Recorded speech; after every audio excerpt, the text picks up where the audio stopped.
नमस्कार दोस्तों, मैं हूं दिनेश किवोरा। बहुत बहुत स्वागत है आपका इंडिया इंटरनेशनल के इस प्रोग्राम के अंदर। आज बात करेंगे रशिया जो भारत को इस समय तेल दे रहा है वो काफ़ी प्रीमियम पे दे रहा है, यानी कि करीब करीब 8 से 10 डॉलर का प्रीमियम चार्ज कर रहा है। जो मार्केट रेट, अगर मार्केट रेट 110 डॉलर है तो वो हमको 120 डॉलर के अंदर इस तेल को दे रहा है। और दूसरा, इसका पेमेंट अब रूपी रूबल में नहीं ले रहा है, पेमेंट भी वो कहता है कि मुझे डॉलर में ही चाहिए, क्योंकि अब थोड़ा ओपन हो गया है तो वो पेमेंट ले भी सकता है। इसके साथ ही प्रिंस एमबीएस, जो कि एमबी सलमान है, वो अमेरिका की ओर और ज़्यादा झुकते नज़र आ रहे हैं और ईरान को वो चाहते हैं कि एक बार मार मूर के ख़त्म कर दिया जाए। और उनका जो क्या कहते हैं कि किंग फहद का जो एयर बेस है वो अमेरिका को देना चाहते हैं, ताकि वो वहाँ से एक और अपना मिलिट्री बेस क्या कहते हैं कि चला ले। तो पहले इसी खबर के ऊपर आज बात कर लेते हैं कि अ, पाला बदल लिया है पूरा यूएई ने और सऊदी ने और बाकी लोगों ने। अब सारे ईरान की पूरी तरह से खिलाफ हो गए हैं। तो इन ताकतवर मुस्लिम देशों ने पाला बदल के अब अमेरिका से कहा है, इजराइल से कहा, उनके साथ में हो गए कि अब ईरान को सजा दो। और यूएई बोलता है हम तो अब 9 महीने के युद्ध की तैयारी में है। अब 9 महीने तो आप तैयारी करोगे तो यूएई पूरा ही बर्बाद हो जाएगा, कुछ बचेगा ही नहीं है। सच बात तो ये है, क्योंकि आप कब तक शायद ड्रोन की जो रेंज है उससे बच पाओगे? आप बच ही नहीं सकते बिल्कुल भी। और अगर 8-9 महीने अगर लग जाते हैं जैसे कि कह रहे हैं, तो फिर एक बात तो पक्की है कि दुबई से लोग छोड़ छोड़ के जाना शुरू हो जाएंगे, आबू धाबी से भी छोड़ के जाना शुरू हो जाएंगे। और फिर एक घोस्ट टाउन के रूप में दुबई और आबू धाबी बन जाएगी, घोस्ट टाउन। क्योंकि जब लगातार ही आपकी जंग होती चली जा रही है, जहाज भी नहीं आएंगे, हॉर्मुज़ भी बंद पड़ा है, तो फिर आपके पास तो कोई रास्ता बचता नहीं ना कि आप कहाँ से जाओगे। इस बीच में एमबीएस की जो बातचीत हुई है वो अमेरिका के एक सीनियर ऑफिसर से हुई है और ये कहा कि उनका जो एक मेन एयरपोर्ट है, खासकर किंग फहद एयरबेस है, वो भी अमरीकियों को खोलने के लिए उन्होंने एग्रीमेंट कर लिया है।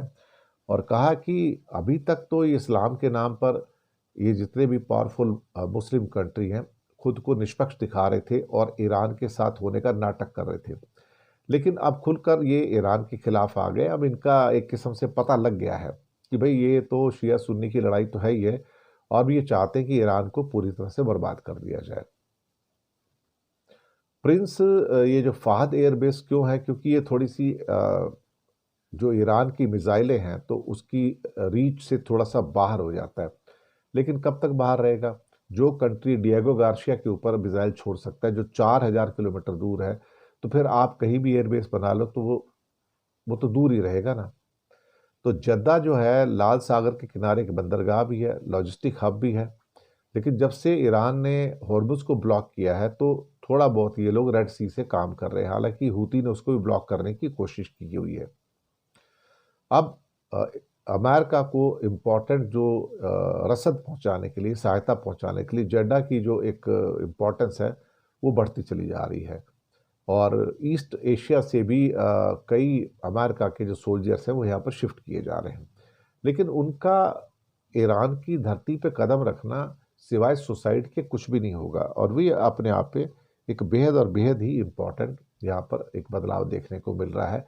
और एक तरफ तो वाइंडिंग अप की बात कर रहे हैं कि मैं युद्ध खत्म करना चाहता हूँ, और ऊपर से अपने और भी सोल्जर्स भेज रहे हैं। तो अमेरिका की किसी भी बात को आज की डेट में यकीन कर पाना थोड़ा मुश्किल होता चला जा रहा है। और वो क्या कहते हैं क्या करते हैं, दोनों में बहुत सारा एक फर्क हमको अब नजर आ रहा है। इसके अलावा रशिया इस समय जो हमें तेल बेच रहा है वो काफ़ी प्रीमियम के ऊपर बेच रहा है। जी हाँ, प्रीमियम के ऊपर तेल बेच रहा है। और ये जो प्रीमियम है वो काफ़ी ज़्यादा है, 8 से 10 डॉलर का प्रीमियम इस टाइम चल रहा है। और मैं ये भी मान के चलता हूँ कि ये जो प्रीमियम है ये इसमें कोई भी कंसेशन जो है क्या कहते हैं कि वो देने के फेर में नहीं है। तो अगर 100 डॉलर का रेट है तो 110 डॉलर हमको देना पड़ रहा है, 110 का है तो हमें 120 देना पड़ रहा है। तो जो पहले 10-12 डॉलर के जो डिस्काउंट थे वो भी ख़त्म हो गए, और बीच में इंश्योरेंस और वो भी आती हैं। इस समय हमारा जो लैंडेड कॉस्ट है, जैसे क्या कहते हैं ना, बास्केट प्राइस जो कहते हैं आफ्टर लैंडिंग, वो 150 डॉलर क्रॉस कर गया। अभी 150 डॉलर क्रॉस कर गया है। तो हम इस टाइम बहुत ज़्यादा मुश्किल में हैं। कल भी हमने देखा कि तेल के रेट जो प्रीमियम पेट्रोल है वो उसके 2.5 रुपये रेट बढ़ा दिए गए हैं।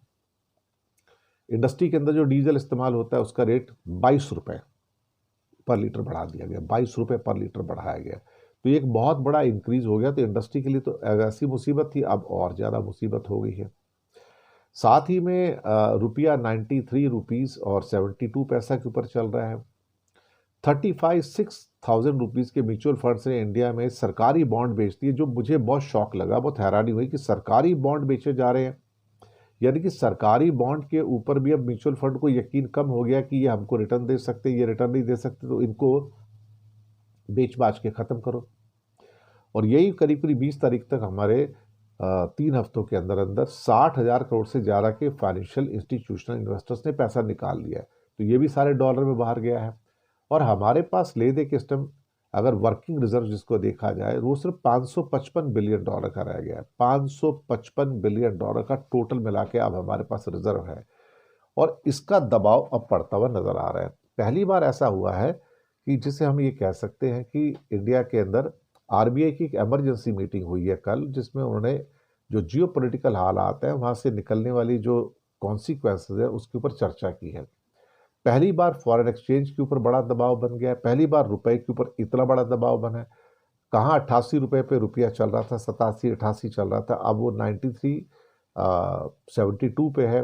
94 कल परसों क्रॉस कर जाएगा। गोल्डमैन सैक्स के अनुसार ये जल्दी 95 टच करेगा, और कुछ करेंसी एक्सपर्ट का कहना है कि ये 98 और 100 की रेंज में इसको आप कह सकते हो कि कोई बहुत ज़्यादा अब दूरी बची नहीं है वहाँ पर। तो मैं ये भी कह सकता हूँ कि आने वाले जो दिन हैं इस समय बहुत बड़ी परेशानी में है। इस बीच में ईरान के तेल को जो अनसैंक्शन किया गया है 1 महीने के लिए, तो वो शायद हो सकता है इंडिया भी उससे खरीद ले, लेकिन इस बार जो खरीदारी होगी 1 महीने के लिए ये सब डॉलर में होगी। भारत के लिए एक प्रॉब्लम ये हो गई कि पहले रशिया से जो 40% इंडिया तेल ले रहा था सब रूबल टर्म में था, तो हमें उसके लिए डॉलर नहीं देने पड़ते थे। अब ये तेल हम सारा का सारा जो खरीद रहे हैं, रशिया से हो या किसी और से हो, हमें उसके डॉलर देने पड़ रहे हैं। अब डॉलर के जो फॉरेन एक्सचेंज का भंडार है वो अब ख़त्म हो रहा है, वो डिप्लीशन हो रहा है, और इसको लेके चिंता की रेखाएं फाइनेंस मिनिस्ट्री में और आरबीआई में क्लियर कट देखी जा रही है। इसलिए इमरजेंसी मीटिंग आरबीआई की हुई है ताकि डिस्कस किया जाए कि हमारे पास जो फॉरेन एक्सचेंज का भंडार है, it is not even sufficient for even 6 to 7 months to import, जिसे क्या कह सकते हैं। अब कई एशियन रिफाइनर भी हैं, कई इंडियन रिफाइनर हैं जो वह अपना ईरान का जो तेल इस टाइम 1 महीने के लिए आया तो उसको भी खरीदना चाहते हैं। देखते क्या होता है, लेकिन हालात जिस किस्म के भी निकल के आ रहे हैं वो कोई बहुत ज़्यादा एक फेवरेबल किस्म के हालात मुझे कहीं से भी निकलते नज़र नहीं आ रहे हैं। तो बहुत बहुत शुक्रिया आप सबका। चैनल को सब्सक्राइब कीजिएगा, हो सके तो छोटी छोटी आर्थिक मदद कर सकते हैं। काफ़ी लिंक्स दिए हैं हमने नीचे, जिसमें जीपे और फ़ोनपे का लिंक भी है डिस्क्रिप्शन में। किसी एक को चुनकर छोटी सी मदद करेंगे तो अच्छी पत्रकारिता को बचाने में आप हमारे सहयोगी भी बनेंगे। बहुत बहुत धन्यवाद आपका।